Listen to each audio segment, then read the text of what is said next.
Good evening, Little Masters, and welcome to episode 329 of the Prancing Pony Podcast, where our faces are turned towards home. But we're not quite as eager to see the show again as the Hobbits. After all, it's been a 6-year journey. I know, I can't believe that it's just... How are we almost there? I know. How has this happened? Especially for you. It's just, yeah. I know, yeah. Folks, I'm James Tauber, the Sage of the South, and I'm here with the Man of the West, whose shoulder is in pain, but that's just because he's getting old. Alan Sister. No Morgul knife wound to complain about here? No, I am wounded in rotator cuff, labrum, and collarbone. Where shall I find rest? Yes, Gandalf has no answer. No, Gandalf has no answer. My orthopedic surgeon has no answer. Folks, join us as the Hobbits make their way back to Bree in the first of 2 episodes on Homeward Bound, the 7th chapter in Book 6 of The Lord of the Rings, and far, far too close to the end. Yeah, it is. Gosh, where has the time gone? I know, 6 years. Oh, yeah.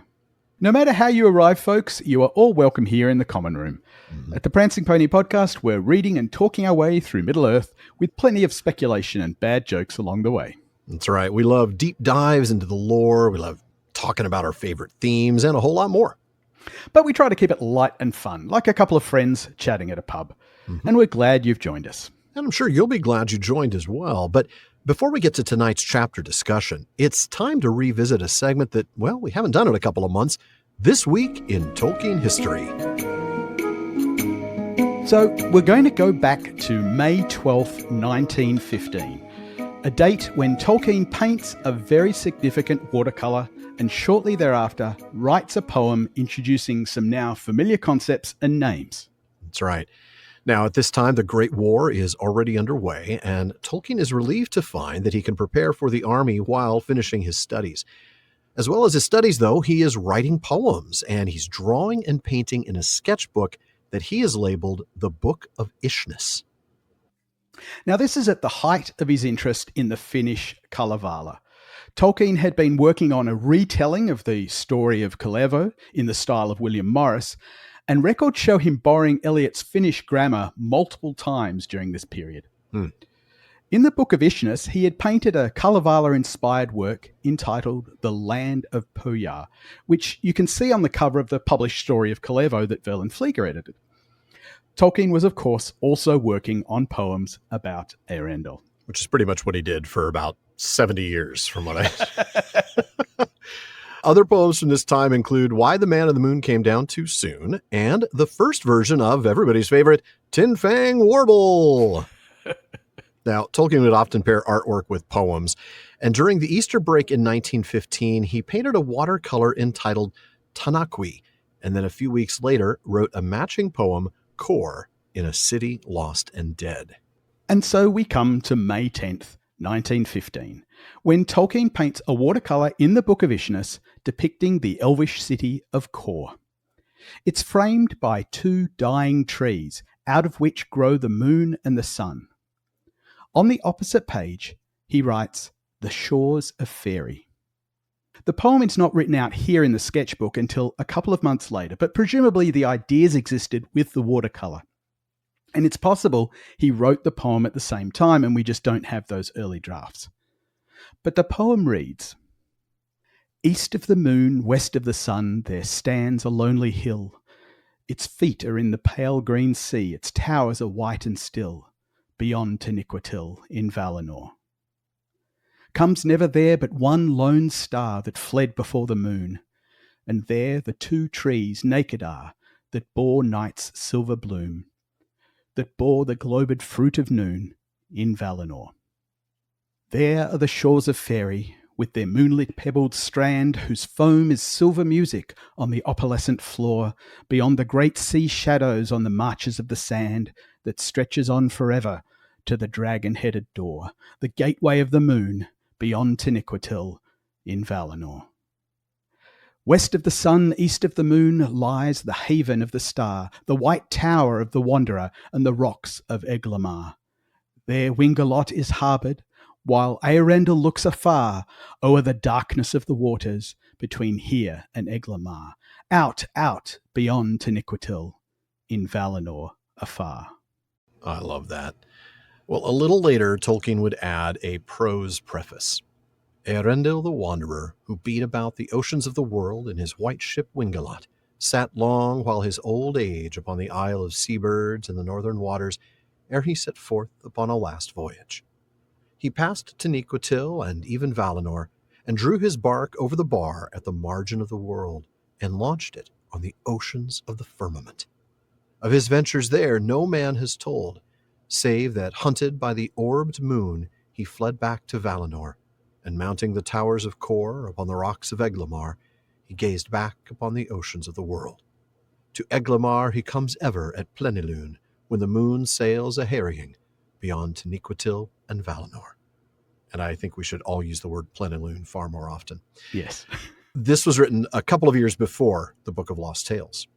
Yeah, and that's what I find so remarkable, that it is years before the Book of Lost Tales. But not only do we find Earendil, and Wingalot, which we would sort of expect, we know that he really got into that in sort of 1914, but we get mention of Valinor and Taniquetil and the two trees. That's pretty amazing. I think this may be the first depiction of that. So this watercolor that he did on May 10th, 1915. That is amazing. Yeah, those early days of his sort of world building and mythology development are so fascinating, and it's such a rich history, and it's really kind of hard to find the information, right, to kind of connect all the dots. I know John Garth has done a fantastic job on kind of putting together those timelines, but it really is interesting to see. Yeah, if people are interested in looking at more of his sketches and watercolors in the Book of Ishness, there's actually a bunch of them on the Tolkien Estate website. They have a bunch of examples of the Book of Ishness, but it's amazing that we have this really book is. Of the sketches that he did when he was, I guess in his early 20s. Yeah. College student. I remember seeing them when I went to Oxenmoot in 2016 or 2018? I think 2018 when they had the... Yes, it's 2018. The exhibit at the Bodleian. Yes. Oh, that was fantastic. Seeing them in person. Wow. Yeah. Not going to have that opportunity again, but at least the artwork is available online. That's true. And if it's not there at the Tolkien Estate website, highly recommend Tolkien Artist and Illustrator from Hammond and Skull. Oh, yes. Definitely. That is just so much good stuff in there, especially these early works. And it is included in that. Yes. Yeah. It's just amazing also just this whole interaction he had between the painting and the poetry. And we don't necessarily know in some cases which came first. In the Book of Ishness, he certainly did the watercolor first. He did that on May 10th. And we know the poem wasn't actually written in there until July. But that doesn't mean he didn't write it on the 10th. But he did this a lot. He had these pairings of poem and either drawing or watercolor. He was conceiving of these little snippets of mythology because they're not developed in any way, right? This is just this single image of the elvish city of Kor, and there's two trees, and they're somehow related to the moon and the sun. And it's just fascinating how that's all going to turn out, worked out in more detail. It's like seeing just the raw ingredients of a meal being put together by a master chef. Right. It's what's being put in the mixing bowl. Yeah. Exactly. It's ready to go. Here are the ingredients, but we haven't seen them, assembled yet. We don't quite know what the finished dish is going to be, but boy, we know it's going to be tasty. Okay. Well, unlike Earendil, we are homeward bound. Alan, not rubbing it in. Too soon. It's been a while. Yeah. Alan, would you like to start us on the journey home? Well, honestly, no. I don't want to get there, but I guess we need to be moving forward. So we'll open up Homeward Bound. At last, the hobbits had their faces turned towards home. They were eager now to see the Shire again, but at first they rode only slowly, for Frodo had been ill at ease. When they came to the ford of Bruinen, he had halted, and seemed loath to ride into the stream, and they noted that for a while his eyes appeared not to see them or things about him. All that day he was silent. It was the 6th of October. "Are you in pain, Frodo?" said Gandalf quietly as he rode by Frodo's side. "Well, yes, I am," said Frodo. "It is my shoulder. The wound aches, and the memory of darkness is heavy on me. It was a year ago today." "Alas, there are some wounds that cannot be wholly cured," said Gandalf. "I fear it may be so with mine," said Frodo. there is no real going back. Though I may come to the Shire, it will not seem the same, for I shall not be the same. I am wounded with knife, sting, and tooth, and a long burden. Where shall I find rest?" Gandalf did not answer. By the end of the next day, the pain and unease had passed, and Frodo was merry again, as merry as if he did not remember the blackness of the day before. After that, the journey went well, and the days went quickly by, for they rode at leisure, and often they lingered in the fair woodlands where the leaves were red and yellow in the autumn sun.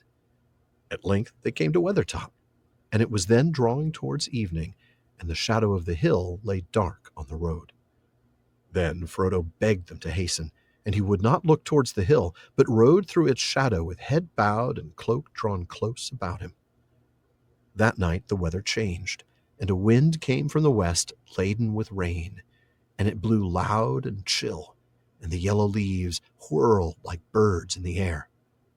When they came to the Chetwood, already the boughs were almost bare, and a great curtain of rain veiled Bree Hill from their sight. So after saying farewell to Bilbo and Elrond at the end of the last chapter, Gandalf and the hobbits finally head west towards the Shire. That's and right. just a reminder that it's October 5th. Yeah, when they leave. That's right. Now, they ride slowly as Frodo is ill at ease, and the next day when they get to the ford, Frodo stops and doesn't want to go across because he doesn't want to miss the deals at Ford of Bruinen. You won't want to cross, wouldn't you? Yeah, sure. You need a 4x4 to get across the Ford of Bruinen. Yeah. Sorry about that. Not sorry. I mean, it's an old running joke. Had to get there. But when he gets there, the rest of the companions, they notice he's honestly just not entirely there, right? He's not even paying attention. He can't.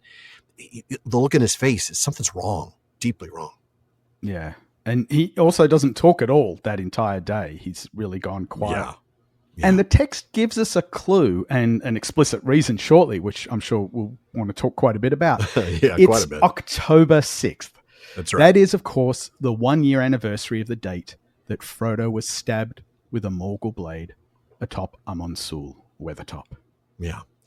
Now, interestingly, I was wondering about something because I like to look for patterns and things like that in the text. And here, Frodo and his friends are crossing the ford on the 1-year anniversary of him being stabbed at Weathertop. Now, the next date we're certain of is October 28th. That's the date they reach Bree at night. That's not in the text, but it is in the Tale of Years. So that's 23 days of journeying. And there was a part of me that wondered if in some sort of, mirror image synchronicity, the day that they passed by Weathertop might be October 20th, which would be the 1-year anniversary of his barely escape across the river there at the Ford of Bruinen. And it would be an interesting sort of tidbit if it were. I mean, it's certainly possible. We knew that it's 95 miles from Weathertop to Bree and 285 miles from Rivendell to Weathertop. So it's about 380 miles altogether by road.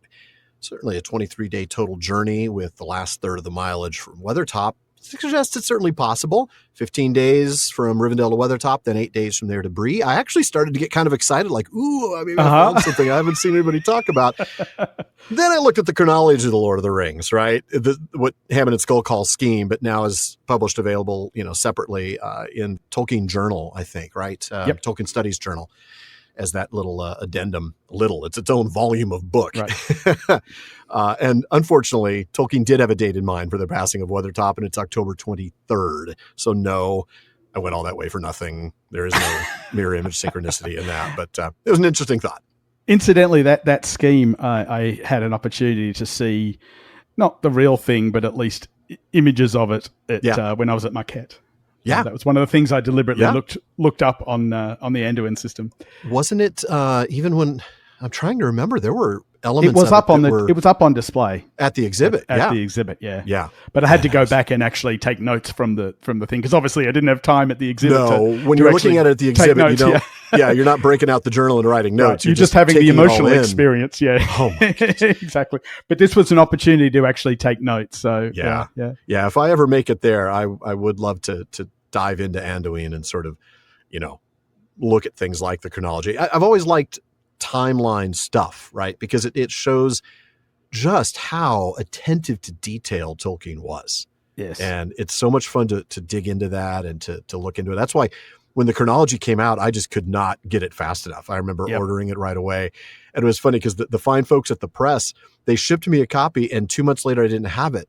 And they're like, well, it takes some time. We ship it media mail. I'm like, 2 months though, come on.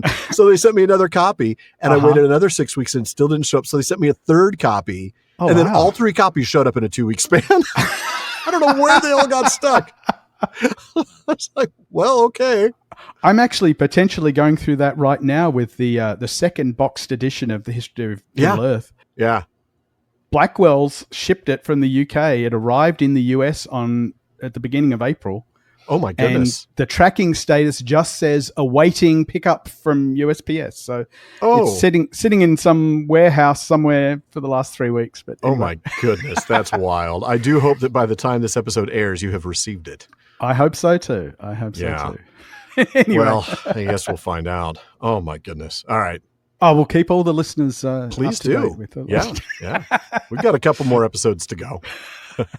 So Gandalf rides up near Frodo and quietly asks him if he's in any pain.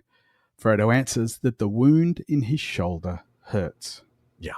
And also, of course, the memory of that time that he spent in darkness, right, under the influence of that wound. Yeah. That would be a huge burden. I mean, the recollection of those days passing in darkness, right? I mean, he's getting closer and closer to Wraith world, to becoming a Wraith like them. No wonder that's a burden. Yeah. It's interesting, though, and we'll probably talk about this, unpack this a bit as we continue on, how much of the emphasis of the pain has to do with the knife. Yeah. Oh, yeah. Right. But there's the other things that we'll come to, the tooth and the sting and so on, and the overall burden that he talks about. But because this is the anniversary, it's really this wound to the shoulder that's really dominating. And it's interesting that it comes about on the 1 year anniversary and not when they pass Weathertop a couple of weeks later. Like it's not a time thing, proximity not based. A place it's thing. time. Yeah. And it's so interesting that for some reason, the positioning of Arda in the universe in Ea, right? Like where the Earth is around the sun is somehow what triggers that recollection of that almost secondhand experience, really, for Frodo here. Yeah. Yeah.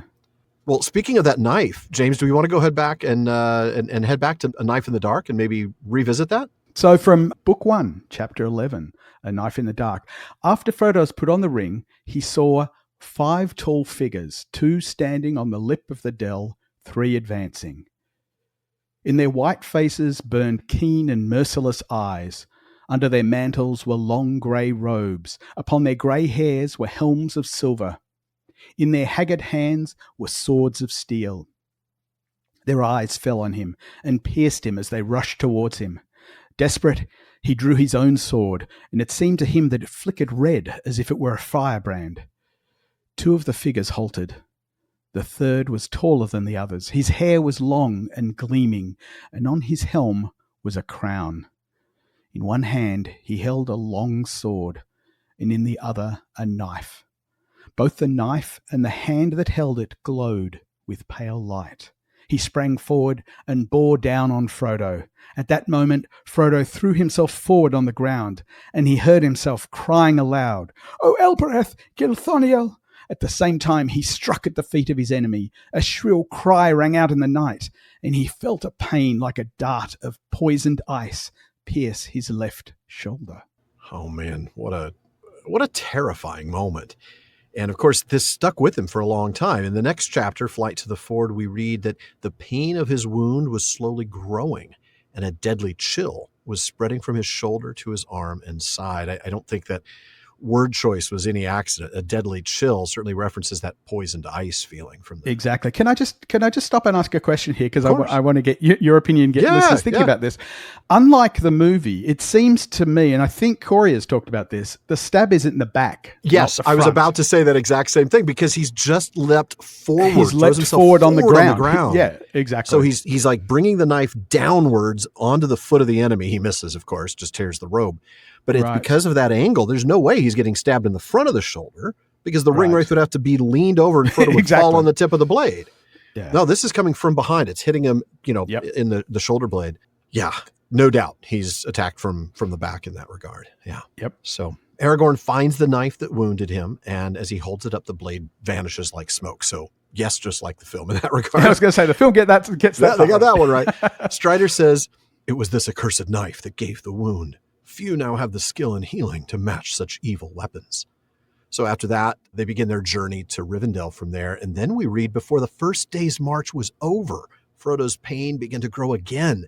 But, and this is so Frodo, he did not speak of it for a long time. And that's him all the way through Mount Doom, right? Frodo just doesn't talk about what he's enduring, that's for sure. Several days later, after they make one of their very hard climbs, Frodo threw himself down and lay on the ground shivering. His left arm was lifeless, and his side and shoulder felt as if icy claws were laid upon them. And once again, we get that cold reference. Sam expresses his fears about Frodo's worsening condition. Aragorn explains he's been touched by the weapons of the enemy, and there is some poison or evil at work that is beyond my skill to drive out. That, I think at the time, it's easy for us to sort of like, oh, okay, well, he's only a level 7 healer or whatever. This is right. Aragorn we're talking about, right? This is a descendant of Luthien, the king who has the hands of a healer, who brings Merry back from the brink of death, who brings Éowyn back from the brink of death, who brings Faramir back from the brink of death. And he can't heal what's going on with Frodo right now. That is terrifying in the sense that what the Witch King was able to do is deeply significant. And then finally, right before they encounter the stone trolls that are, the Hobbit leftovers, Frodo felt a bit better in the morning, but we also read that every now and again, a mist seemed to obscure his sight. I mean, the impact of the knife was huge. Yeah, it is. In addition to everything else he went through. I want to come back to the fact that he, sort of kept it to himself, the pain that he was going through initially, because it just occurred to me, this is before he has taken on the quest. Yeah. Right. So he does not yet have that burden of agreeing at the Council of Elrond to take the ring. But you still get a sense here that he doesn't want to screw up. He doesn't want to give up. He doesn't want to fail, even at this point. I think that's just part of his personality. This is, he endures, right? Yes. Yeah. I can't help but also think that that's why there's the wonderful relationship with Sam, because in so many ways, Frodo needs a Sam to notice, needs a Sam. It's like Arwen as well, noticing him, right? He needs people to notice because he's not going to speak up himself about this sort of stuff. That's absolutely true. Actually, that reminds me, I just said he endures. Remember when we were in the first episode of Many Partings and we read the stuff from the draft, the names that Gandalf said the bards should call Frodo and Sam? Bronwe Athan Harthad and Harthad Uluthiad. Okay, Sam's name we loved. It was Hope Unquenchable. Totally fits.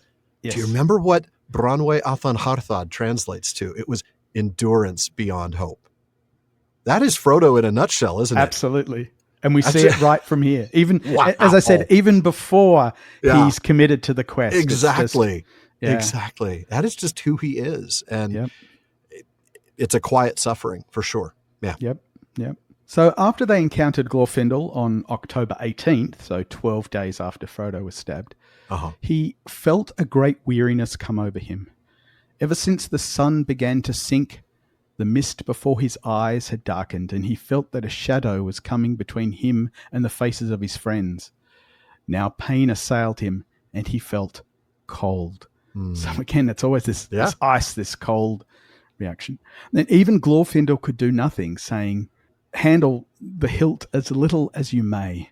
Alas, the wounds of this weapon are beyond my skill to heal." Again, wow. Glorfindel and Aragorn?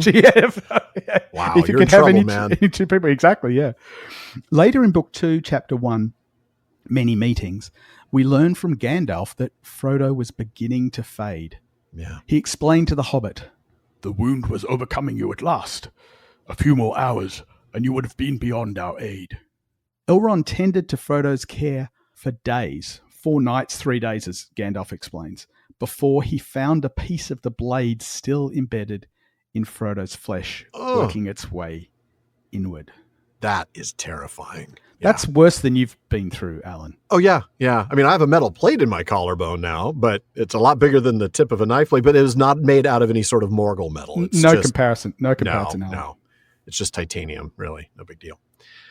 And that's when we learn the deadly peril that Frodo was truly in as a result of this wound. Gandalf explains, "They tried to pierce your heart with a Morgul knife, which remains in the wound. If they had succeeded, you would have become like they are, only weaker and under their command. You would have become a wraith under the dominion of the Dark Lord, and he would have tormented you for trying to keep his ring, if any greater torment were possible than being robbed of it and seeing it on his hand." "Thank goodness I did not realize the horrible danger," said Frodo faintly. "I was mortally afraid, of course, but if I had known more, I should not have dared even to move. It is a marvel that I escaped." "Yes, fortune or fate have helped you," said Gandalf. "Not to mention courage. For your heart was not touched, and only your shoulder was pierced, and that was because you resisted to the last. But it was a terribly narrow shave, so to speak. You were in gravest peril while you wore the ring, for then you were half in the wraith world yourself, and they might have seized you. You could see them, and they could see you." Yeah. No wonder. Yeah, indeed. So now that we're reminded of what he endured, we go back to the text to hear Gandalf sadly concede that not all wounds can be entirely healed. And Frodo does indeed fear that that's the case for this wound. Yeah. And he adds a very important observation that I sort of want to linger on. I don't even know what to say on it other than we'll talk a lot more about it in the Scouring of the Shire and the Grey Havens. He says that while he may be returning to the Shire, it won't be the same to him because he is not the same anymore. He's the one who's changed. I mean, it'll turn out the Shire has changed too, but he's changed so much. Yeah, and it's interesting that he's aware of that fact. I mean, it's true. He's been wounded, as he said, with knife, sting, and tooth. Right. The knife, obviously, we've just covered, but the sting is Shelob's sting in the Pass of Cirith Ungol, and the tooth is Gollum biting off his finger in the Sum of Power. I mean, ouch! Yeah, any one of those would change your life, but Frodo's been through all three, and that's before we even get to the burden he has of being a ring bearer. The long burden, right? It's unbelievable. Yeah. Yeah, those three, the long burden. I mean, he held the ring for many years, over 17 to be precise. But it was really this period, right, from September 3018 to March 3019, and the long journey to Mordor that will have scarred Frodo far more deeply. Oh, yeah. I mean, the first 16 years of the ownership of the ring, he knew not to use it, and he didn't need to use it, unlike Bilbo, who continually used it to get away from the Sackville Bagginses. Yeah. So Frodo rightly wonders where he'll find rest from these wounds and burdens. But, he phrases it, "Where will I find rest?" But I honestly can't help wondering if his thought is more along the lines of, will I ever find rest? Not where, but if I will. And Gandalf has no answer. And that's the thing. I mean, that theme is going to dominate the rest of the book for Frodo, right? I mean, we've got a lot of other events that are happening, but for Frodo and his life in particular, it is enduring these wounds and burdens and the eventual decision to go to the Havens that will just absolutely dominate the rest of his life here in Middle-earth. And it's really interesting in terms of that decision to go to the Havens. When you look at the way that the days preceding that, or even the years preceding that, are described in the Tale of Years, it's really interesting the frequency with which the Tale of Years refers to the anniversary of the stabbing. Yeah. This keeps coming back. It's not just this anniversary. It's every anniversary that happens is when Frodo really gets affected. Just that reminder. And it's just the fact that it's documented in the Tale of Years just tells you that it's such a significant part of what leads ultimately to... Even in the narrative, we get a few of those moments, very specifically identified. And how those days, he is very much not himself. He's in a dark place, and he recovers. But I think each recovery is to less and less of 100% Frodo. And it's always until the next anniversary as well, right? I mean, exactly. That's the thing. This is never going to stop. No, because he's got all three of those dates. He's got the date in October of the knife. He's got the date in early March. Can't remember the date off the top of my head, but the sting. Of the sting, yeah. And then March 25th, the date of the tooth injury. Yeah, exactly. Yeah, not a surprise. And it's a very long 2 years for him, really, before he reunites with Bilbo and the three elven rings as they journey to the Havens. Yeah. But again, coming back to the significance of those anniversaries, it's remarkable then that the next day it appears that Frodo has completely recovered, right? As merry as if he did not remember.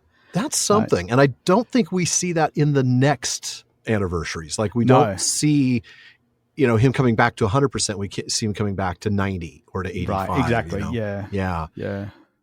I immediately started to wonder what helped with this almost instant healing. And my mind went back to the beginning of last chapter is the jewel that Arwen gave him, the one that we talked about sort of having healing properties.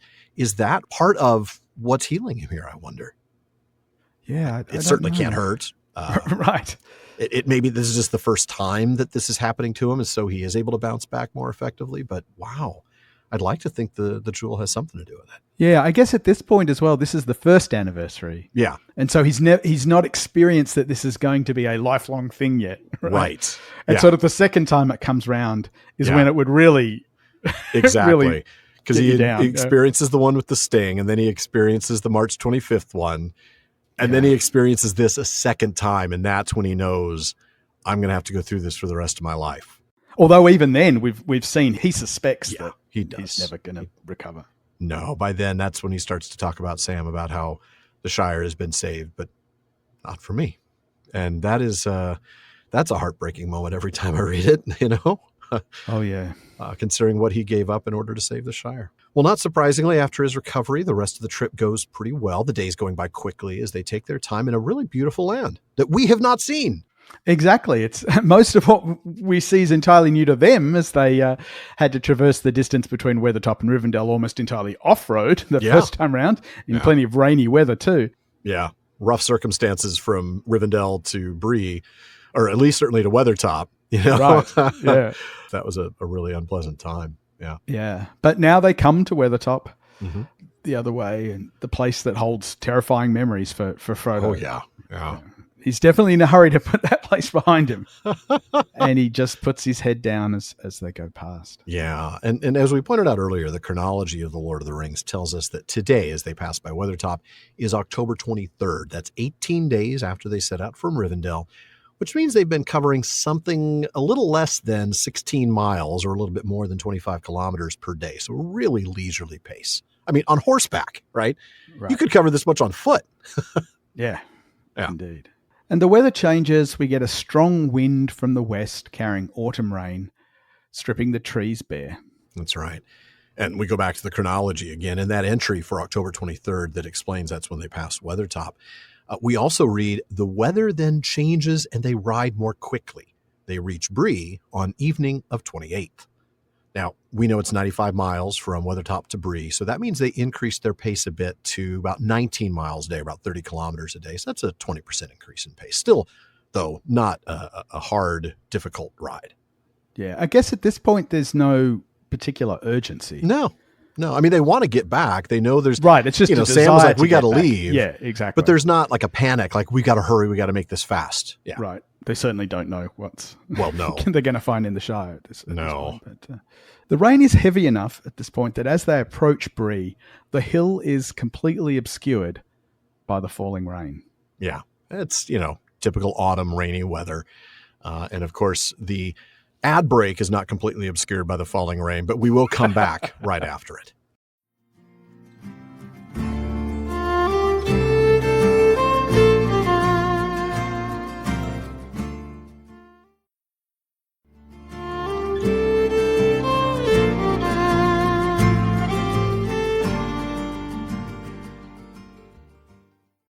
So we'll get back to the hobbits and Gandalf's welcome in Bree in just a moment. But first, we want to remind you that there's a lot more talk going on at the Prancing Pony podcast than just us.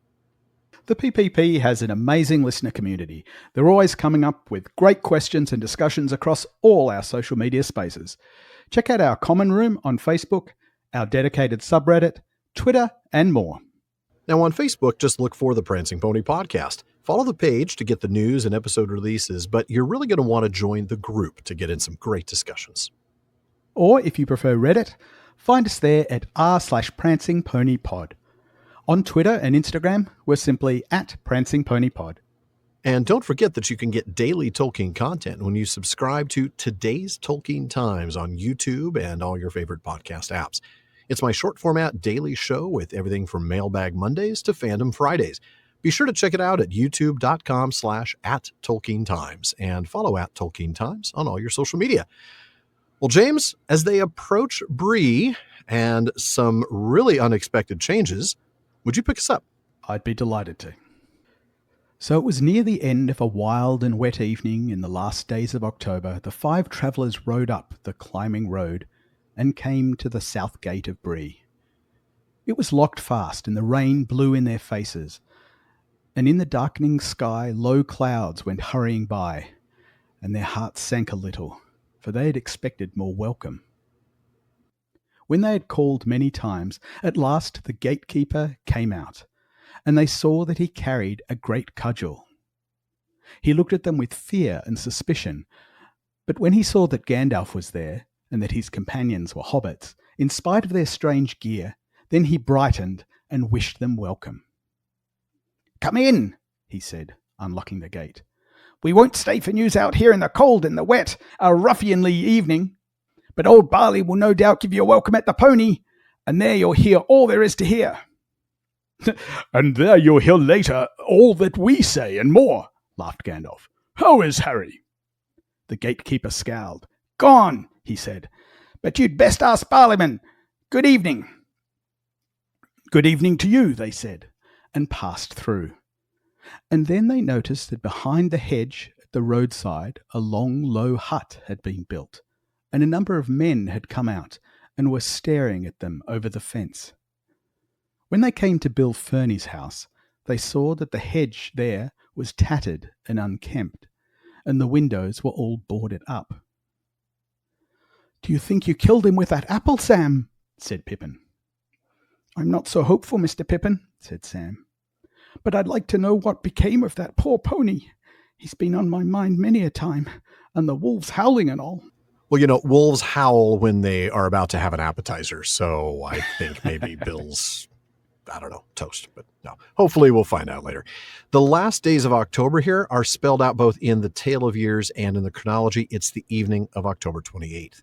To give us a little bit of a sense of timeline, 1 year ago, since we're talking about anniversaries, the Council of Elrond had taken place 3 days prior. So we're 3 days past the anniversary of the Council of Elrond. Remember that Frodo woke up at 10 o'clock in the morning. It is the morning of October the 24th, if you want to know. And the council was the following day, October 25th. So here's a fun question. Who would feel the pain on the anniversary of the Council of Elrond? Would Elrond have a headache? Whoever the note taker is. Remember the poor guys that had to sit there and take notes at that terribly That's right. long On the meeting. anniversary every year, their head hurts. Yes. Erestor. Exactly. Erestor, yeah. Erestor gets a headache on the It anniversary. must be the anniversary of the council. No. Eru, help me. All right. Yeah. Anyway, Gandalf and the hobbits get to the south gate at Bree, but it's locked, a bit to their surprise and dismay. Yeah. But eventually the gatekeeper shows up, armed and looking mighty suspicious. Yeah, until he sees that it's Gandalf and 4 hobbits, when he suddenly cheers up, opens up the gate, and encourages them to head over to the pony to chat with old Barley. Now Gandalf inquires about Harry, the old gatekeeper, only to be grumpily told that he's gone. Yeah, that's putting it mildly. Now, as a reminder, they'd encountered Harry not here at the South Gate, but at the West Gate on the way into Bree before.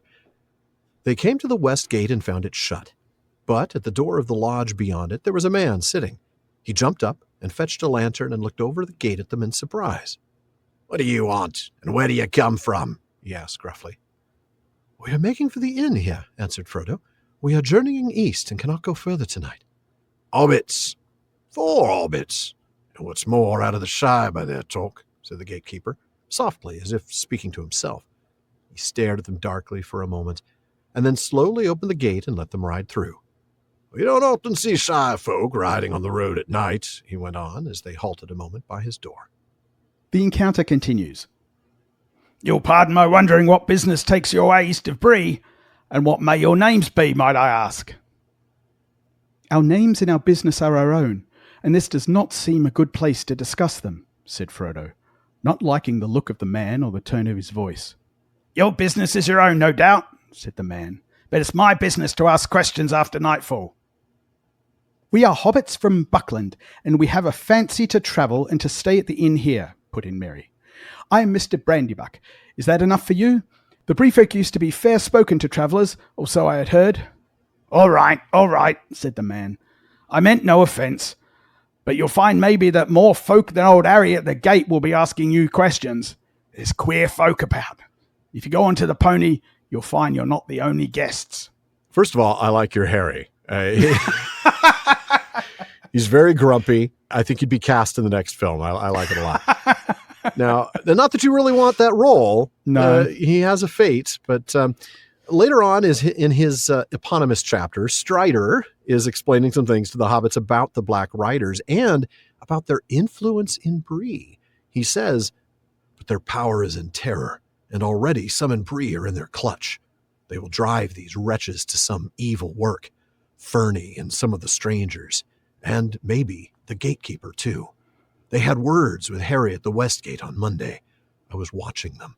He was white and shaking when they left him." Aha! I think I've mentioned this before, but just in case and for new listeners, my fourth great-grandfather was called Bill Ferny. No way! I did not know that. Yeah. Wow. Wow. Hopefully no relation, but there you go. Do you have like a genetic fear of apples being thrown at your face? I know that's very specific, in fact, James. I do, yes. Well, now that you mention it. Now I mention it. Yeah, you mentioned it, yes, exactly. Yeah, Bill That's Ferny. wild. That is Bill Ferny, just 4 generations back. Oh, man. There you go.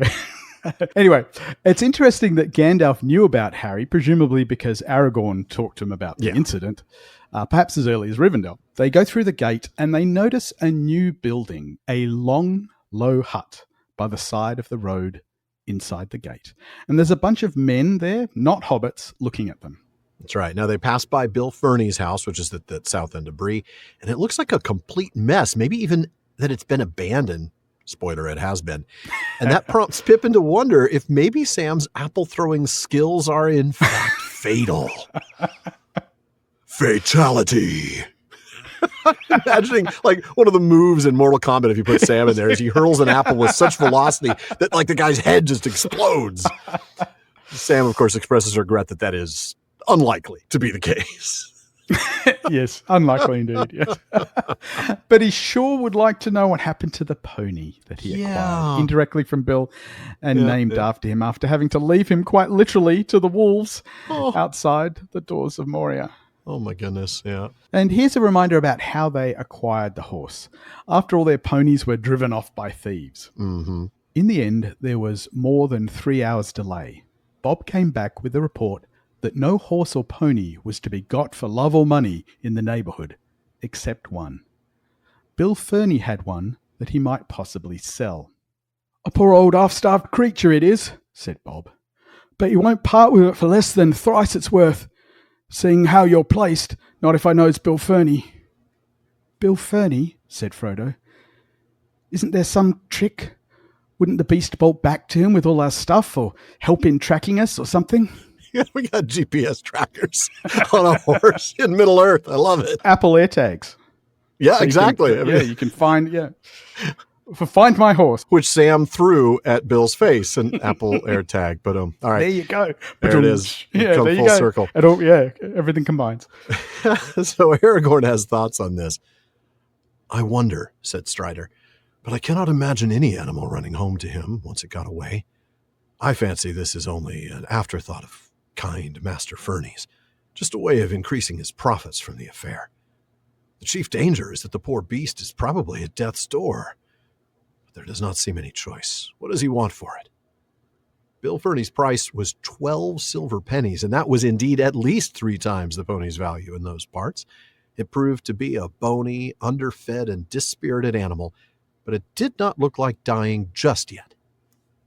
We'll also get a reminder of that apple throw later in the chapter. Yeah. As they're heading out of Bree, they pass by Bill's house, and Bill has some words for them. "And you, Sammy, don't go ill-treating my poor old pony." "Pah!" he spat again. Sam turned quickly. "And you, Ferny," he said, "put your ugly face out of sight or it will get hurt." With a sudden flick, quick as lightning, an apple left his hand and hit Bill square on the nose. He ducked too late and curses came from the hedge, behind the hedge. "Waste of a good apple," said Sam regretfully, and strode on.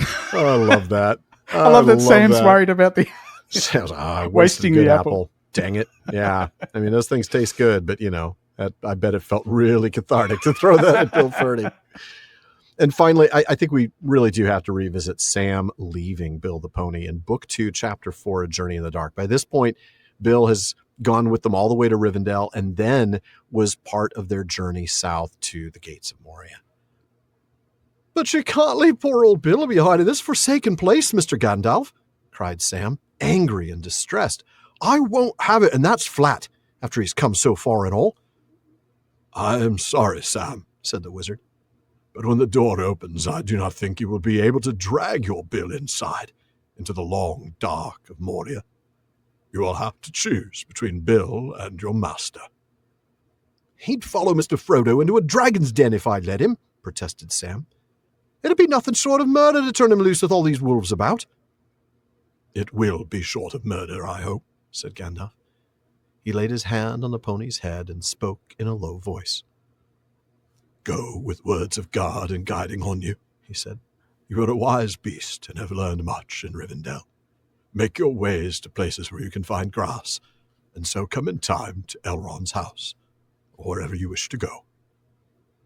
There, Sam, you will have quite as much chance of escaping wolves and getting home as we have." Sam stood sullenly by the pony and returned no answer.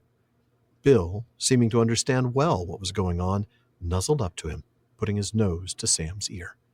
Sam burst into tears and fumbled with the straps, unlading all the pony's packs and throwing them on the ground. And I just want to have a good cry now.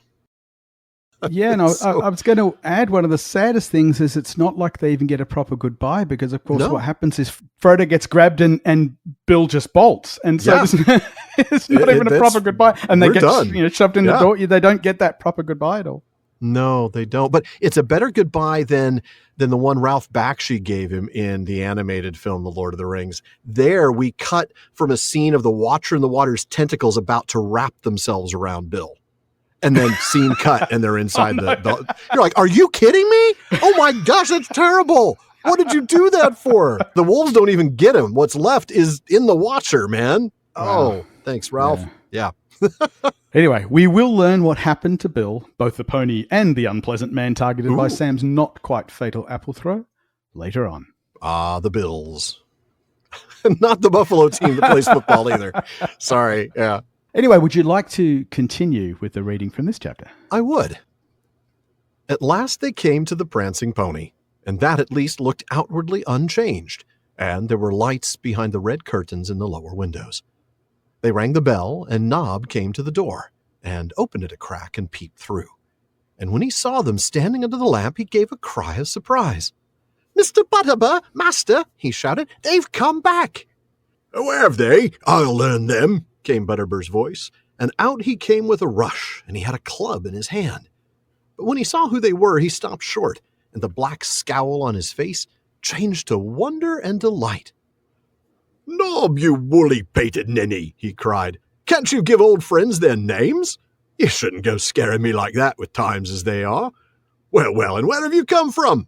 I never expected to see any of you folk again, and that's a fact, going off into the wild with that Strider and all those black men about. But I'm right glad to see you, and none more than Gandalf.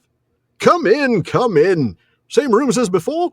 They're free. Indeed, most rooms are empty these days, as I'll not hide from you, for you'll find it out soon enough. And I'll see what can be done about supper as soon as may be, but I'm short-handed at present. Hey, Nob, you slow coach, tell Bob. But there, I'm forgetting. Bob's gone. Goes home to his folk at nightfall now. Well, take the guest ponies to the stables, Nob, and you'll be taking your horse to a stable yourself, Gandalf, I don't doubt. Fine beast, as I said when I first set eyes on him. Well, come in, make yourselves at home. Wonderfully done once you got into the took a little spirit while. of it. Yeah. I keep forgetting how he just doesn't even take a breath. The guy just rambles so quickly. Yeah. So the hobbits and Gandalf finally get to the prancing pony. Yay! We like it when people get to our common room without as much trouble. Or threatened by club-wielding owners. I don't know. Maybe I should get a club. What do you think, No. James? It looks much the same, right? Outwardly unchanged, which is actually a tiny bit foreboding when you think about the way that's phrased, as when they last saw it, which was September 29th of the year before, some 13 months ago. Wow. And what did it look like? Well, for that, we go back to Book 1, Chapter 9, at the sign of the Prancing Pony. Even from the outside, the inn looked like a pleasant house to familiar eyes. It had a front on the road, and two wings running back on land partly cut out of the lower slopes of the hill, so that at the rear the second-floor windows were level with the ground. There was a wide arch leading to a courtyard between the two wings, and on the left, under the arch, there was a large doorway reached by a few broad steps. The door was open and light streamed out of it. Above the arch there was a lamp, and beneath it swung a large signboard. A fat white pony reared upon its hind legs. Over the door was painted in white letters, "The Prancing Pony by Barliman Butterbur." Many of the lower windows showed lights behind thick curtains. And just like then, we see lights behind the red curtains, at least on the ground floor. Exactly. So they ring the bell and Nob arrives, peeking through a door that's only cracked open. And a quick reminder, folks, we are explicitly told that Nob is a hobbit, but we're never actually told about his co-worker, Bob. Now, many assume he's a hobbit. He actually was in the earlier drafts, but then again, so was the innkeeper. So I don't really think we can really take that as he must be a hobbit. I actually think he's a man because he was tasked with handling the ponies and the horses. And I think that's maybe a task that might have been beyond the physical abilities of a hobbit.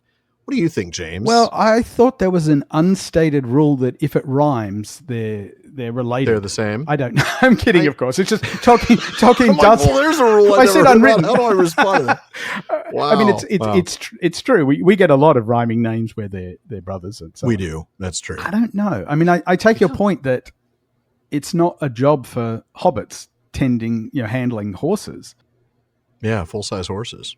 That's the only thing. I mean, there's nothing that says either way. He does go back to his parents' house, right? I think that's how does he just go back to his folk? It's just to his folks. So we don't know if it's a house or a hole. I mean, if he goes back to his parents' hole at nightfall, then we know he's a hobbit for sure. Yeah. House, at least we'd like, well, it could go either way. In this area, Yeah. I'm not sure. Yeah, I don't know. We just don't have an answer, folks, but it's one of those things where I like to think of him as a man rather than as a hobbit. But whoever Bob is, Nob, on the other hand, is a hobbit, and he gives a shout of surprise here, and he makes the near tragic mistake of using a pronoun without the pronoun's antecedent. He says they without mentioning Gandalf, Frodo, Sam, Merry, or Pippin. Remember, folks, grammar saves lives. This erroneous pronoun usage gives Butterbur reason to come to the door armed and in a hurry for violence, which, I mean, still puzzles me slightly. I mean, if I said they're here, well, I guess, I don't know. Would you be scared if I said they're here? Maybe. Well, I wouldn't, but that's because I haven't recently been assaulted by criminal elements. Fair enough. You know? I mean, I think they, for Barliman, is referencing the last time they were here, and they were the ruffians. Yep. Good point. So it's not an unreasonable response. It's, certainly the use of pronouns here is very important. Yeah. Well, that's what he said. Boom. That's what who said? Them. You forgot to use Exactly. Okay. Well played, sir. Fortunately. Well played. Fortunately, he looks before he swings and is pleasantly surprised to see his old friends again after more than a year. Yeah, which of course triggers him calling Nob a woolly-pated ninny. Now, we've looked at both elements of that phrase before in different places. In episode 213, that's The Road to Isengard, Gimli had words to say to Merry and Pippin. "You rascals, you woolly-footed and wool-pated truants."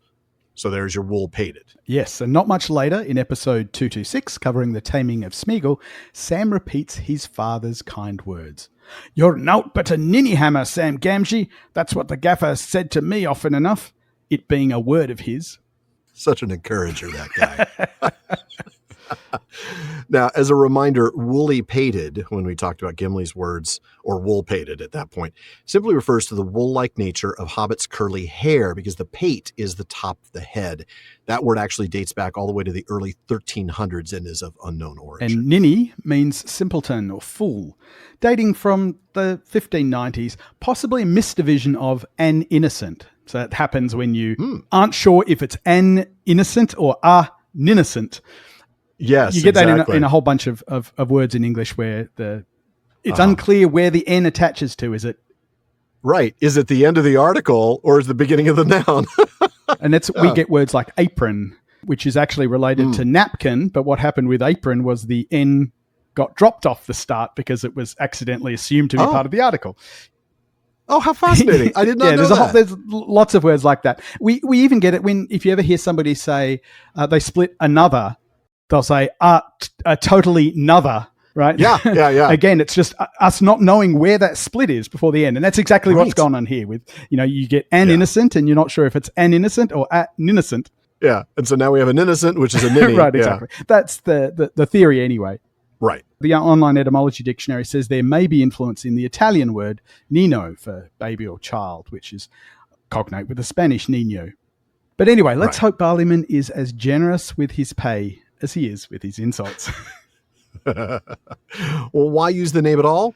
Nob had scared or startled him with that antecedent lacking pronoun and suggested that Nob should have used their names with times as they are. Yes. And once again, it's just another one of these, I'd say subtle, but really they're not that subtle, suggestions that things are definitely not as they ought to be. And that's when he turns back to the visitors and begins his usual long-winded monologuing or breathless bustle. And frankly, let me just suggest the coolest romantic pairing in all of Middle-earth, Barliman Butterbur and Ioreth. Oh, wow.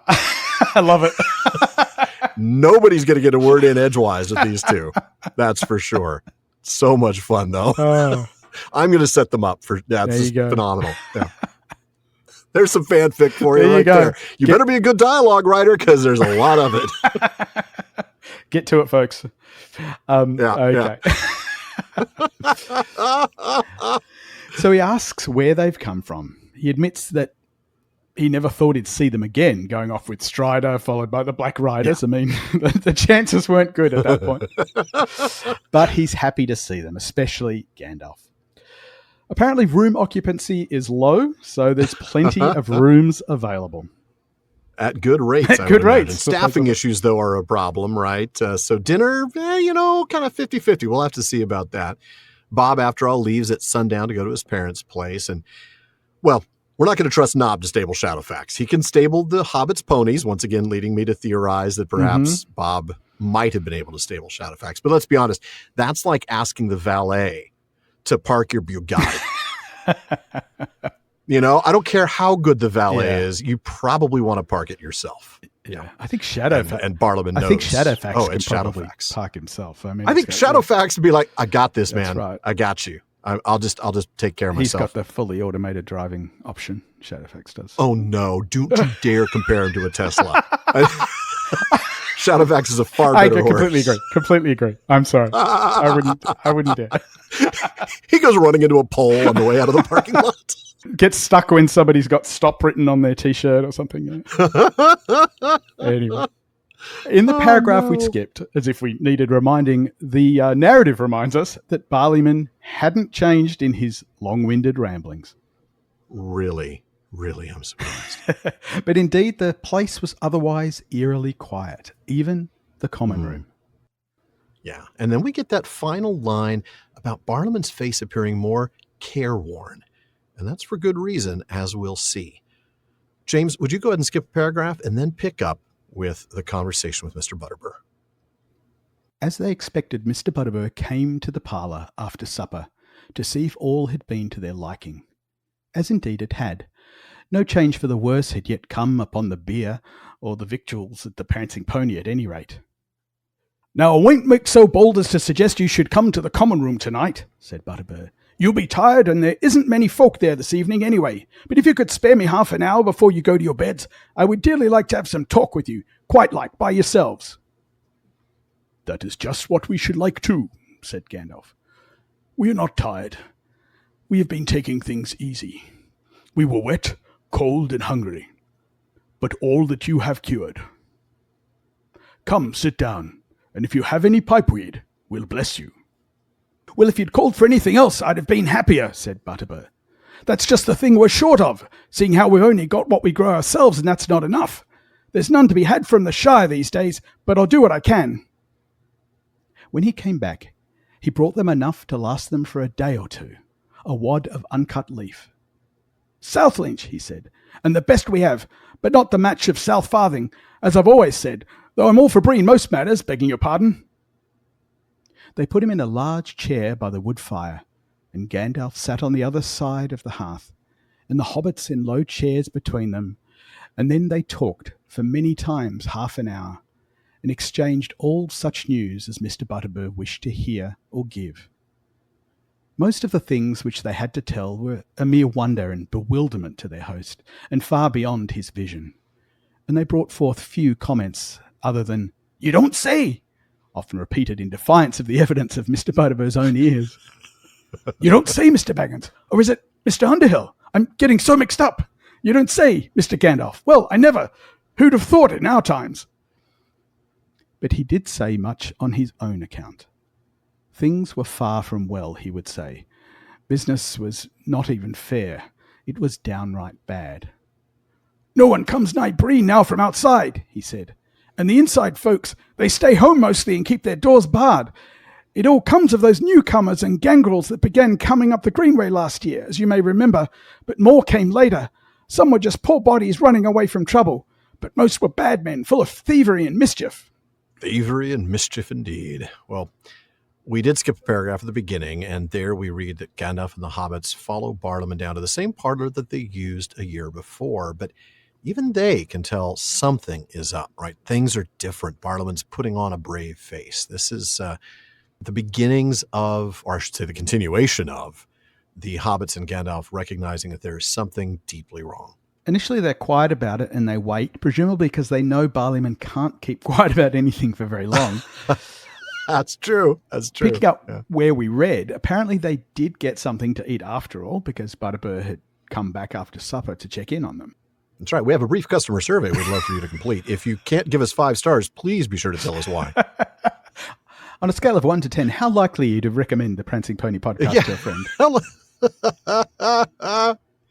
Oh, no. But the group are happy with the food and drink. No changes there, at least. That's right. Now, Barliman, likely recollecting the total chaos that went down the last time they were in the common room, wisely skips that suggestion. After all, you're tired and there aren't many people to hang out with anyway. But hey, if you have some time before bed, I'd love to catch up, privately. And Gandalf, always eager for news, agrees, and adds that they're not tired. No. I mean, after all, like we talked about earlier, they've been pacing themselves on this journey from Rivendell. Over the course of the entire journey, they've only averaged 16 and a half miles a day. That's about 26 and a half kilometers a day on horseback. And that is slow, because back when we looked at Gandalf riding to Minas Tirith on Shadowfax with Pippin, we learned that an average horse in fair condition can travel 25 to 35 miles a day. That's 40 to 55 kilometers. These guys were only doing 16 miles a day, so they really were taking it easy. Really, they were just wet, cold, and hungry, Gandalf says. Yeah. So Barliman remedied those problems for them. No problem with that. But then Gandalf asks for some pipeweed, and now we get to part of the problems facing not Bree, but the Shire. Right. I mean, it affects Bree, of course, but what the interesting thing here is there's no Shire weed being imported. Barliman would have been happy to give them anything else, really anything, but there's just not a lot of pipeweed because they only have a local supply. Imports completely cut off. So Barliman comes back with a day or two supply of Southlinch, which in the unfinished index we learn that Southlinch is named after the hill fields on the south side of Bree Hill. And thanks to Hammond and Skull, Reader's Companion, for that nugget. And so many other nuggets, yes. Great resource. But it's an inferior leaf, even as Barliman confesses, despite his usual hometown bias for Bree. Which is notable in many other places early on. So now we get set up to talk about the news, right? We settle Barliman into a chair by the fire across from Gandalf, and the hobbits sit in little small chairs in between. And the narrative tells us this conversation lasted a very long time, right? Barliman wanted to talk for half an hour, and we get this conversation going on for many times half an hour. And it went both ways, with Barliman both giving and hearing the news. Of course, the news that Gandalf and the hobbits had to share was so outlandish, so incredible in the literal sense of the word, that Barliman didn't have much to say beyond comments of shock and amazement. I mean, seriously, what's he going to think about an Oliphant or, black riders, but on winged steeds? And yeah, this is beyond. Even the Rohan stuff just would have riding with the king, riding with the Yeah. But importantly, he has plenty of news to deliver. Yeah. Things aren't going well at all. In fact, business was flat out bad. And that's true, especially for Barliman, and he would know. An inn would absolutely be relying on travelers, and nobody comes near Bree anymore. And though the public house part of the inn, right, the tavern and his food and drink, that could survive on local custom alone. But the Bree residents are staying home as well, behind barred doors even. This is a bad situation. Yeah. And Barliman gives his understanding of where the trouble is coming from. The newcomers and gangrels coming up from the south. Now, he acknowledges that not all of them are trouble, right? Some of them are just poor bodies running away from trouble. But most were. These were genuinely bad men, as he says, full of thievery and mischief. And that's worth looking at before we move on. Yeah. Today, mischief has a more mild meaning, conduct or activity that playfully causes petty annoyance, or a tendency or disposition to tease, vex, or annoy. Exactly. I mean, we don't think of mischievous people as being terrible or evil or cruel. But those meanings are far more recent. And remember that Tolkien often uses words with their older meanings in mind, especially words that date much further back. Now, mischief came into the English language around 1300 from Old French mischief, I think. I don't know how to pronounce French. It's Old French. I don't know. Mischief. I don't know. It means misfortune, harm, or trouble. And by the late 15th century, the primary meaning of mischief was harm or evil, considered as the work of some agent or due to some cause. In Middle English, according to the online etymology dictionary, to be full of mischief was to be miserable. Yeah. And making mischief was to result in misery. A far cry from the modern playfully causes petty annoyance. Yeah. I mean, this is not, lighthearted, mischievous in that modern sense. These are people out to ruin your day, and they definitely have. Yeah. As we'll find out. Yes, exactly. Would you continue for us? I will indeed. And there was trouble right here in Bree, bad trouble, with a capital T, and that rhymes with P, and that stands for pool. Couldn't resist it. Because now I'm picturing the ruffians all sitting around at a billiards. Oh, man. And Barliman in Iowa. I confess that when you were talking about mischief coming from the Old French for misfortune or harm, I just was thinking of Mandy Patinkin saying, he means no harm. Oh, that's good stuff. That is good stuff right there. I like it. All right. I'm going to try that again, and I'm not going to go with the Music Man reference, but I'm actually beginning to imagine now Barliman being an on-the-road, door-to-door salesman, seducing librarians all across the Midwest. Talking them to death, really. All right. And there was trouble right here in Bree, bad trouble. Why, we had a real set too. And there were some folk killed dead, if you'll believe me. I know. Well, there's the killed only slightly. There's the killed He's only mostly killed. Dead. Gandalf, not having seen Princess Bride or Music Man, says, I will indeed. How many? 3 and 2, said Butterbur, referring to the big folk and the little. There was poor Mat Heathertoes and Rowley Appledore, and little Tom Pickthorn from over the hill, and Willie Banks from up away, and one of the Underhills from Staddle, all good fellows, and they're missed. And Harry Goatleaf that used to be on the west gate, and that Bill Ferny, they came in on the stranger's side, and they've gone off with them. And it's my belief they let them in on the night of the fight. I mean, and that was after we showed them the gates and pushed them out. Before the year's end, that was. And the fight was early in the new year after the heavy snow we had. And now they're gone for robbers and live outside, hiding in the woods beyond Archet and out in the wilds north away. It's like a bit of the bad old times tales tell of, I say. It isn't safe on the road, and nobody goes far, and folk lock up early. We have to keep watchers all round the fence and put a lot of men on the gates at nights." "Well, no one troubled us," said Pippin, "and we came along slowly and kept no watch. We thought we left all trouble behind us." "Oh, that you haven't, master, more's the pity," said Butterbur. "But it's no wonder they left you alone. They wouldn't go for armed folk with swords and helmets and shields and all. Make them think twice, that would. I must say it put me aback a bit when I saw you." Then the hobbits suddenly realized that people had looked at them with amazement, not out of surprise at their return, so much as in wonder at their gear.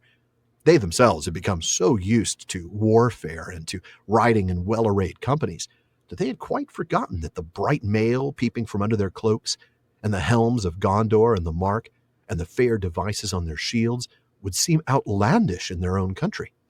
And Gandalf, too, was now riding on his tall gray horse, all clad in white, with a great mantle of blue and silver over all, and the long sword Glamdring at his side. Gandalf laughed. "Well, well," he said, "if they are afraid of just 5 of us, then we have met worse enemies on our travels. But at any rate, they will give you peace at night while we stay."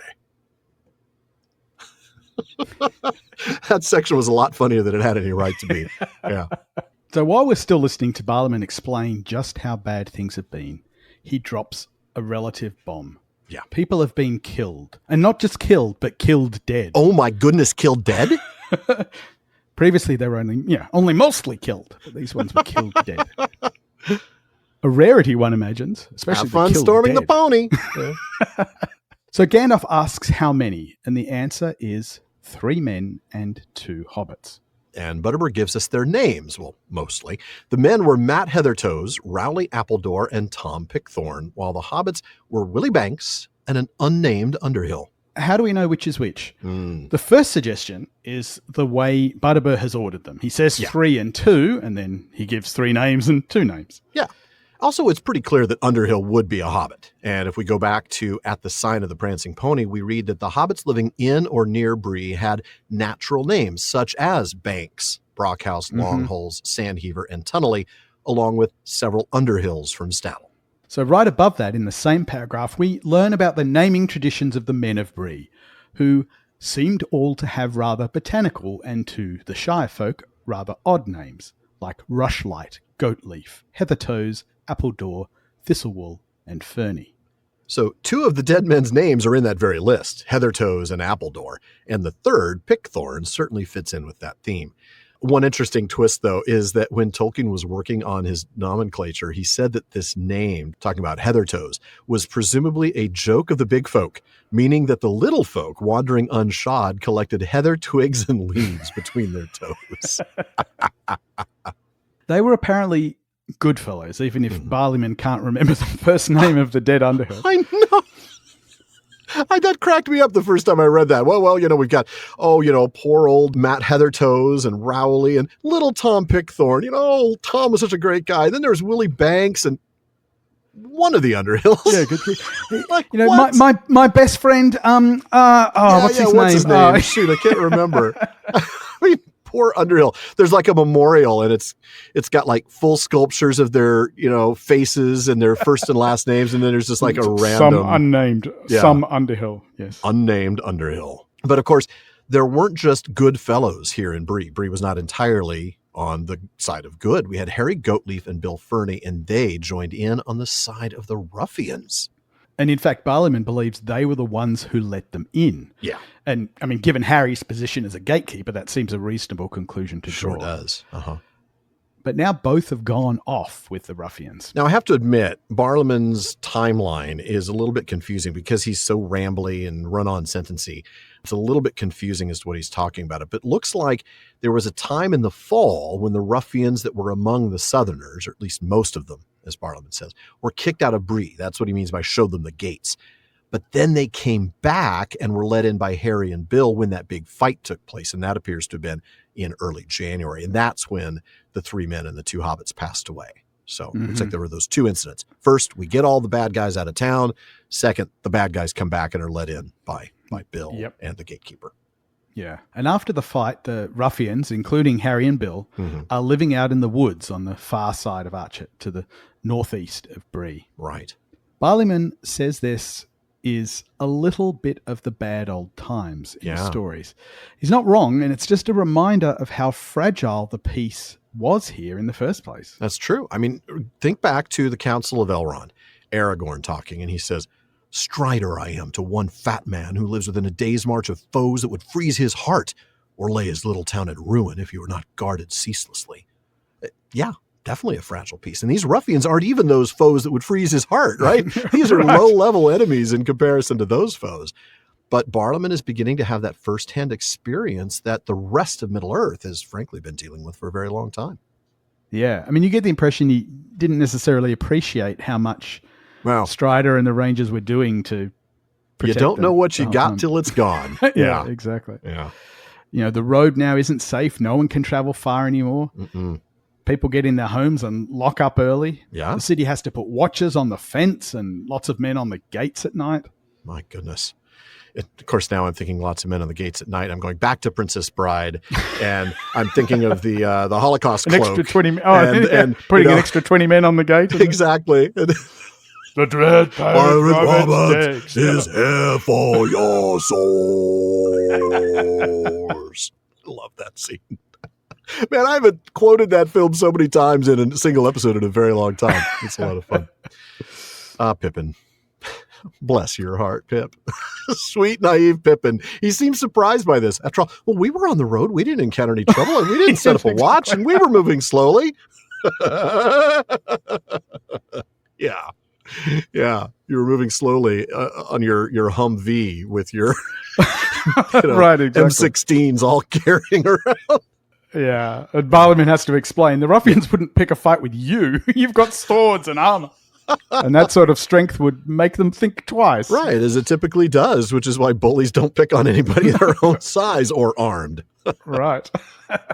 And that's an eye-opener for the hobbits. They've been so used to war and riding with soldiers and companies to battle that they've really forgotten just how extraordinary they would appear to ordinary people. Yeah, absolutely. Now, people hadn't been gazing at them because they're surprised they came back. No, it was more a matter of, wow, these are some seriously armed people. Yeah, I hope they're not here for what's left after the ruffians have, picked us dry. Then we're reminded of their mail. We're reminded of the helms of Gondor and Rohan. And then the shields with the various devices. So presumably a black shield with either stars or a crown, perhaps, for Elendil on Pippin's shield from Gondor. And then we know that Merry's shield would be a green shield with a white horse running. Yeah. It's fantastic stuff. Yeah. And then there's Gandalf riding on the most majestic horse by far that anyone would ever have seen. Dressed all in white. Exponentially. Yeah. Yeah. And carrying Glamdring. Seriously. I mean, he's just unreal, coming out of like some sort of fairy tale to the residents of Bree. Yes. Yeah. Gandalf laughs at the relative weakness of these enemies. I mean, he and the hobbits have faced far, far, far worse in the preceding months than a bunch of cowardly ruffians who only attack unarmed civilians and with numerical advantage at that.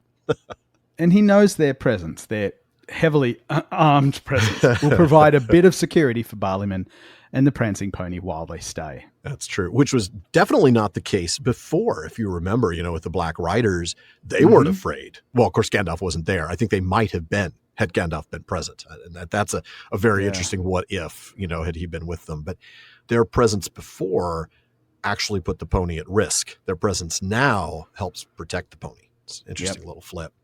And Gandalf, too, was now riding on his tall gray horse, all clad in white, with a great mantle of blue and silver over all, and a worn canvas sack at his side. James, what does Barliman have for us today? With the power of the Elven Rings gone, as we talked about last chapter, it seemed a good time for this question about some other rings of power. From Egleriath in New York. Would a dwarven ring bearer, being mortal, turn invisible and or get stretched like a man or hobbit would? Or, having realms of their own, would the effect be more elvish? Or is there something completely different in the way the rings would affect dwarves? We know that this question isn't theoretical because of the 7. What do you think? Alan? Okay, good question. In the chapter of the Rings of Power in the Third Age in the Silmarillion, we read the following about the seven.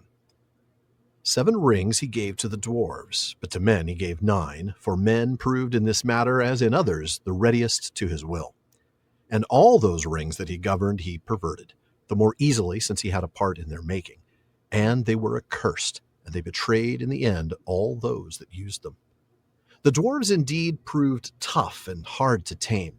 They ill endure the domination of others, and the thoughts of their hearts are hard to fathom. Nor can they be turned to shadows.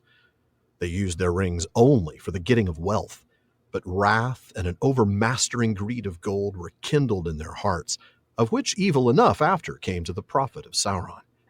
It is said that the foundation of each of the 7 hoards of the dwarf kings of old was a golden ring, but all those hoards long ago were plundered, and the dragons devoured them. And of the 7 rings, some were consumed in fire, and some Sauron recovered.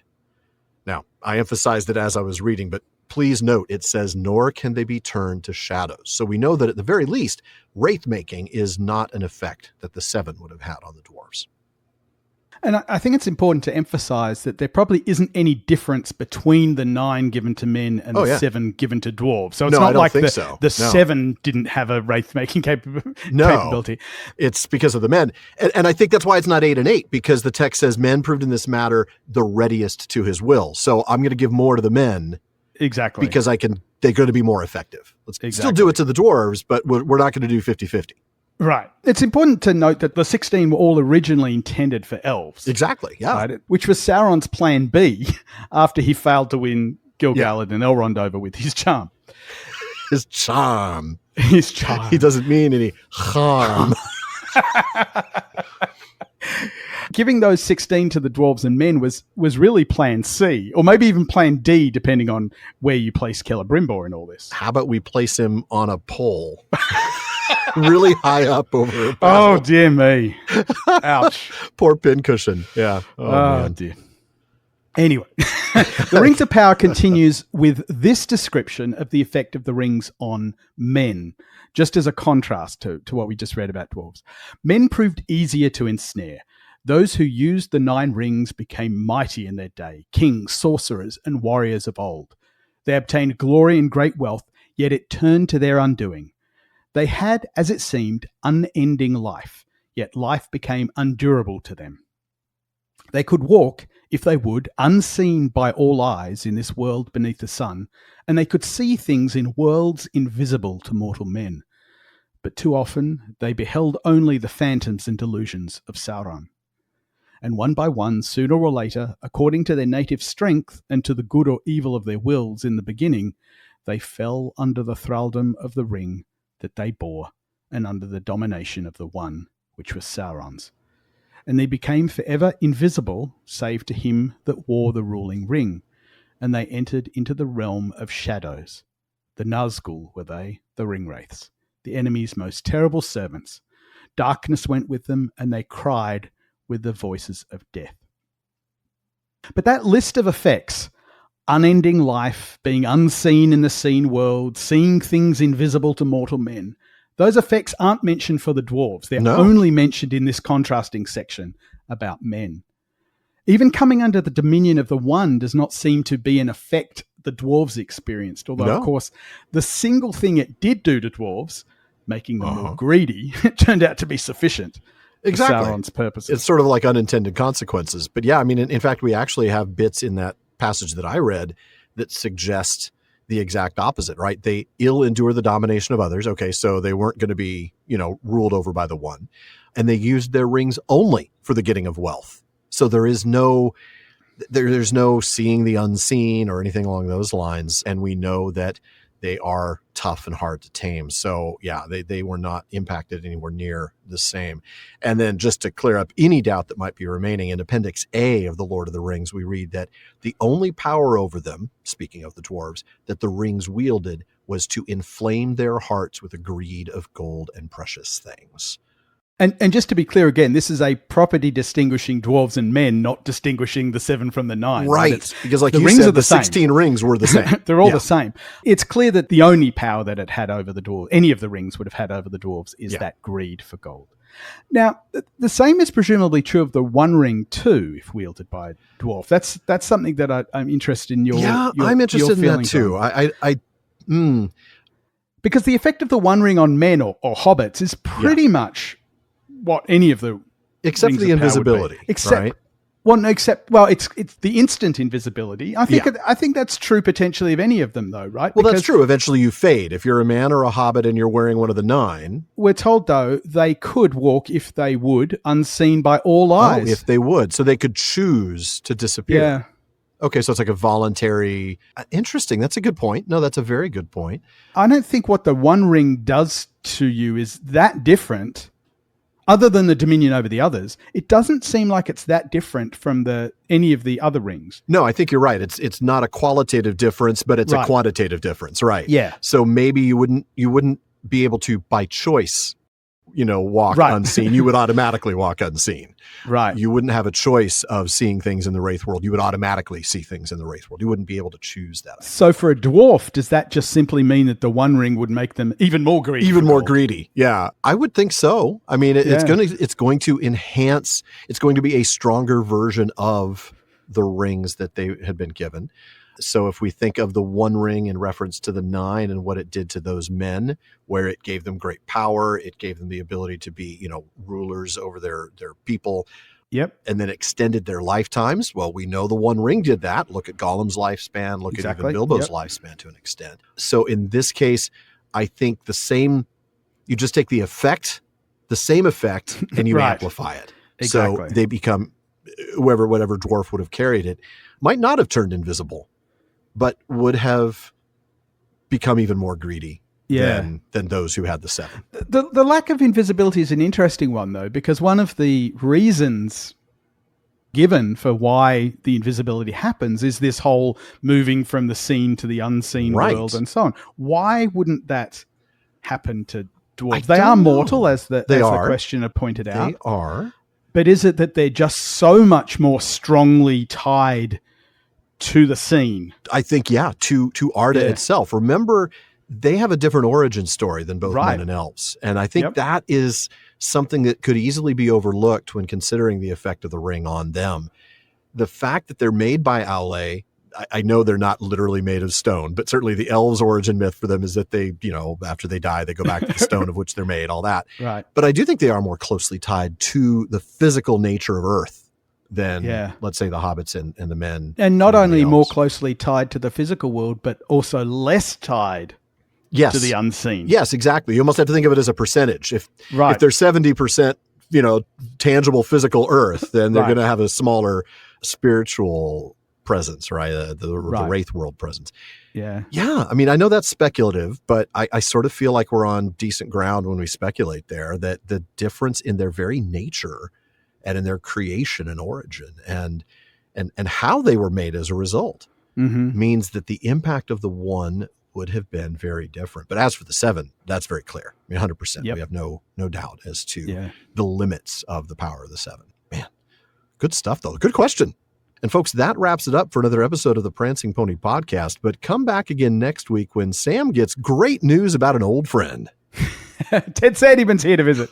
Oh, yeah, it's Bridge Night with Ted Sandyman. Get those apples ready. Folks, Alan and I want to thank the members of Team PPP, editor Jordan Rennells, Barliman Becca Davis, social media manager Casey Hilsey, event and Patreon community coordinator Katie McKenna, graphic artist Megan Collins, and website guru Phil Dean. Now, of course, please take a minute to check out theprancingponypodcast.com. That's where you'll find our show notes, our outtakes, Prancing Pony Ponderings, and our online storefront where you can get PPP merch, including chapter-specific artwork from Megan. Please take a moment to visit our library page. The Prancing Pony Podcast has always been about the books, so if you're interested in a book we've mentioned on the show, you'll find a link for it in our library. We get a small amount of compensation when you make your purchase, and we thank you for that. Indeed, and we also want to thank our patrons at the Kierdan's contribution tier. I'm going to start with DeMay in Alaska, Chad in Texas, Lance in New Jersey, Paul in Colorado, Joseph in Michigan, Kathy from North Carolina, Carlos in California, Brian in the UK, Ned from Connecticut, Jerry from Washington, Joe in Washington, Erwin from the Netherlands, Ben in Minnesota, Anthony in Texas, Zaksu in Illinois, Sarah in New Jersey, Joshua in Massachusetts, Lucy in Texas, and Keith in Alabama. There's also Erica in Texas, Carson in Oklahoma, Vivian in California, James in Massachusetts, Anne in Kentucky, Sean in New Jersey, Mason in California, Maureen from Massachusetts, John in Japan, Olivia in London, Robert in Arizona, Nick in Wisconsin, Lewis in South Carolina, Thomas in Germany, Craig in California, Bailey in Texas, Kevin in Massachusetts, another Paul in Colorado, and Julie in Washington. Thank you all so very much for your support. Indeed, thank you very much. Make sure you don't miss any episodes of the Prancing Pony podcast. Subscribe now through Spotify, Apple Podcasts, Amazon Music, or your favourite podcast app. And one last thing as always, don't forget to send your thoughts, comments, and, well, most of all, your Apple-related Bill Ferny revenge ideas. Those are going to be interesting, to Barliman at theprancingponypodcast.com. And if you want your voice literally heard, well, just send us audio of your question. You can visit podinbox.com/prancingponypod and record your question for us. Please be sure to still email the question to Barliman, though. Even though Barliman's been a lot more reliable lately, there's still a lot of email to sort through. We'll try to get to you just as soon as we're able. That's right. And as always, though, this has been far too short a time to spend among such excellent and admirable listeners. But until next time, go with words of guard and guiding on you.